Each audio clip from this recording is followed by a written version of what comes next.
How do you identify edible plants for wilderness survival?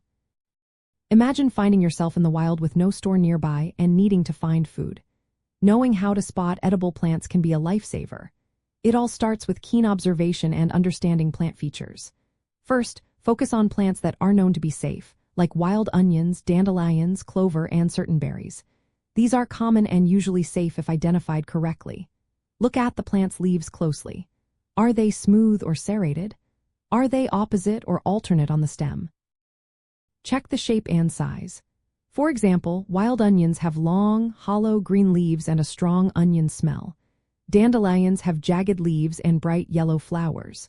Smell is a quick way to identify some edible plants. Wild onions and garlic have a distinctive onion or garlic scent. Always smell the plant before tasting.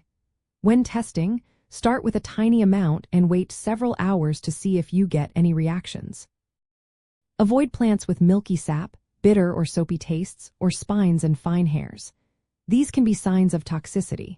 Flowers and fruits can also help identify plants. For example, blueberries have small, round blueberries with a crown at the bottom. Check the environment too. Some edible plants prefer growing near water, like cattails, while others thrive in open fields, like clover. Use reliable field guides or plant identification apps with photos to compare what you see. Cross-reference features like leaf shape, flower color, and growth habits. If unsure, apply the universal edibility test carefully. This involves testing small parts of the plant on your skin first, then tasting a tiny piece, and waiting several hours. Always harvest young, tender parts of plants because they tend to be safer and tastier.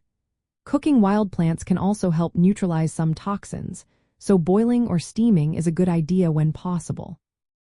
Be cautious about plants growing near polluted water, roadsides, or industrial areas. Stick to familiar plants like wild onions, dandelions, chickweed, lamb's quarters, and berries like raspberries and blueberries. Many plants have multiple edible parts, such as leaves, roots, seeds, or flowers. Remember, developing the skill to identify edible plants takes practice. Start by learning a handful of safe, easy to recognize plants before heading out. Always prioritize safety and never eat anything you are unsure about. With patience and careful observation, you can gather food in the wild and boost your survival chances.